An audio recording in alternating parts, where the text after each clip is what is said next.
There's a food so extreme that eating it wrong can leave live insects burrowing through your intestinal wall. And it's been illegal to sell across the entire European Union since 2002. Yet the region that invented it still serves it proudly. It's number one on our list of the most shocking foods in the world. And everything else on this list is just the warm-up. Number 14, the burnt burger.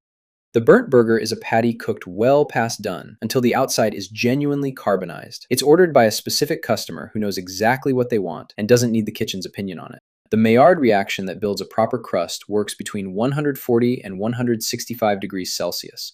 Above that, the same compounds that create flavor start breaking down into bitter carbon. A burnt burger is technically outside the range of controlled cooking. Professional cooks find the request quietly upsetting. Some people order it anyway, every time on purpose.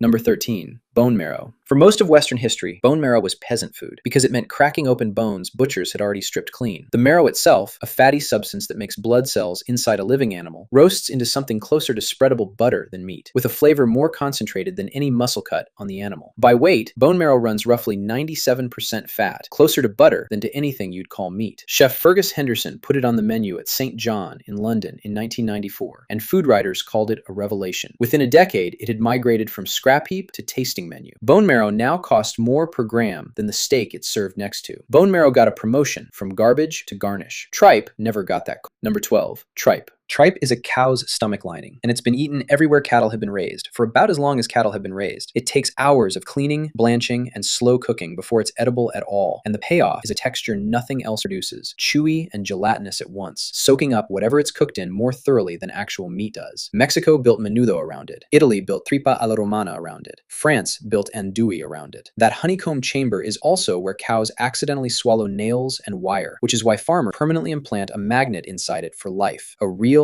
documented hazard called hardware disease. Every culture that found it inconvenient to throw away a stomach independently discovered it was worth keeping. Number 11, blood sausage. Blood sausage shows up in every culture that raises animals for meat, under a different name each time. Black pudding in Britain, morcilla in Spain, boudin noir in France, Blutwurst in Germany, dinuguan in the Philippines. Everyone arrived at the same idea separately. Cook blood with fat and grain inside a casing, and you get something filling and flavorful. A 100-gram serving carries over 6 milligrams of iron, more than a third of a full day's recommended intake in one slice. And that iron is exactly what gives the sausage its metallic edge, the thing first-timers either lean into or never touch again. In 2016, black pudding turned up as a pastry filling on the Great British Bake Off and generated more viewer backlash than any other episode that season. Number 10, Wagyu beef tongue. A normal beef tongue needs 3 to 4 hours of simmering before its outer membrane peels back to reveal anything tender. Wagyu tongue skips most of that problem because it carries intramuscular fat at levels standard cattle simply can't match. So properly prepared, it dissolves instead of chews. Japanese yakiniku restaurants slice it paper thin and grill it for seconds over high heat. Korean barbecue does the same. It's the hardest working muscle in the animal, paired with the fattiest beef available, a combination neither category reaches on its own. Western butchers usually throw the cut away. Japanese restaurants charge for it accordingly.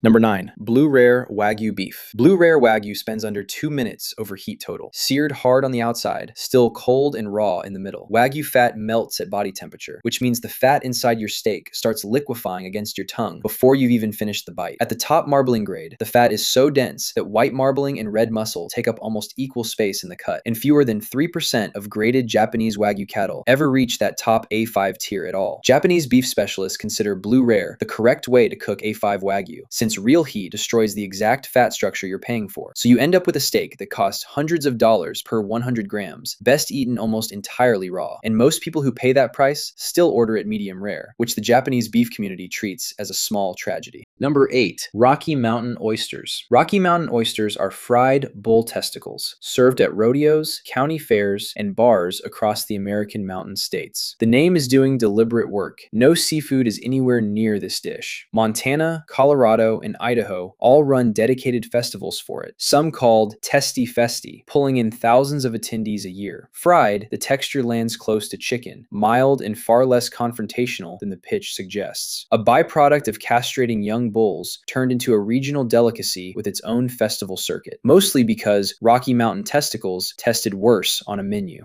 Number 7, century egg. Century eggs are not a century old.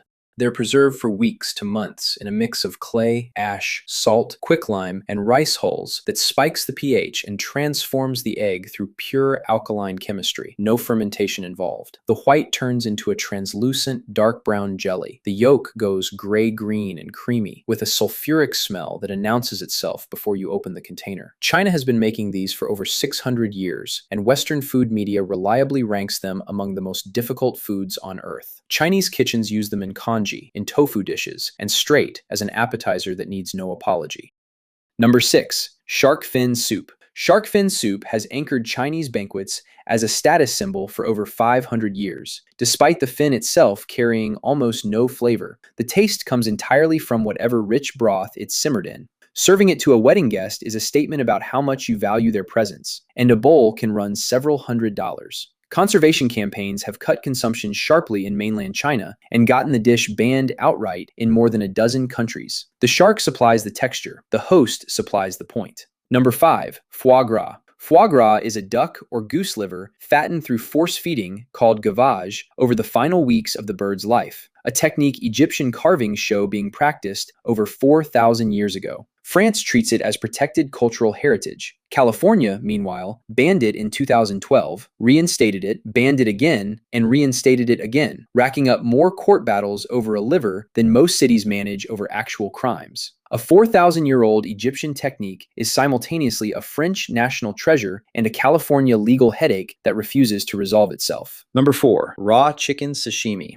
Raw chicken sashimi is essentially unique to Japan. Called torisashi, it's served at specialist restaurants in Kagoshima Prefecture, using chickens raised under biosecurity conditions strict enough to bring salmonella risk down to what Japanese food safety regulators consider acceptable. Slaughtered to order, served within hours. Regulators inside Japan have debated banning it for decades, and never have. Every food safety authority outside Japan considers it flatly unacceptable. That gap hasn't closed in years, which makes this arguably the most controversial dish still legally served anywhere in the developed world. Salmonella risk is one kind of gamble. What's coming next used to carry a very different one. Number 3. Beef brains. Beef brains were standard fare in French cuisine for centuries and sat on American menus without controversy until 1986, when Britain's BSE crisis linked bovine brain consumption to variant Creutzfeldt-Jakob disease in humans. The FDA banned brains from cattle over 30 months old in 2004, and the market evaporated almost overnight. Before that, scrambled eggs and brains was an ordinary breakfast across the American Midwest, especially in Missouri and Arkansas. A prion disease discovered in British cattle ended a regional American breakfast tradition that had run for generations inside the space of a single announcement. Number 2. Surströmming. Surströmming is fermented Baltic herring, a Swedish tradition dating to the 1500s, back when salt was expensive enough that partial fermentation became the cheaper way to preserve fish. It ferments in barrels for months, then goes into cans where the process keeps running, which is why the cans visibly bulge from trapped gas. Opening one indoors is close to a social crime in Sweden. It gets opened outside, downwind, with the opener leaning away from the can as it hisses open. Scientific odor studies have clocked it among the most putrid smells produced by any food on Earth. Airlines have banned it from flights. Germany has banned it from apartment buildings. Sweden throws it a party every August anyway. Number 1. Casu marzu. Casu marzu is a Sardinian sheep's milk pecorino left to ferment well past normal aging, then deliberately infested with cheese flies, whose larvae digest the fat and turn it soft, sharp, and creamy in a way no regular pecorino reaches. The maggots are translucent, about 8 millimeters long, and still alive when the cheese hits the table. Some people pick them out first. Most Sardinians don't bother. The European Union banned its sale across the entire bloc in 2002 on food safety grounds. Sardinia kept making it anyway, protected under traditional food exemptions, because a cheese that legally requires live insects to function is, depending which side of the Mediterranean you're standing on, either a public health violation or a cultural inheritance nobody's willing to give up.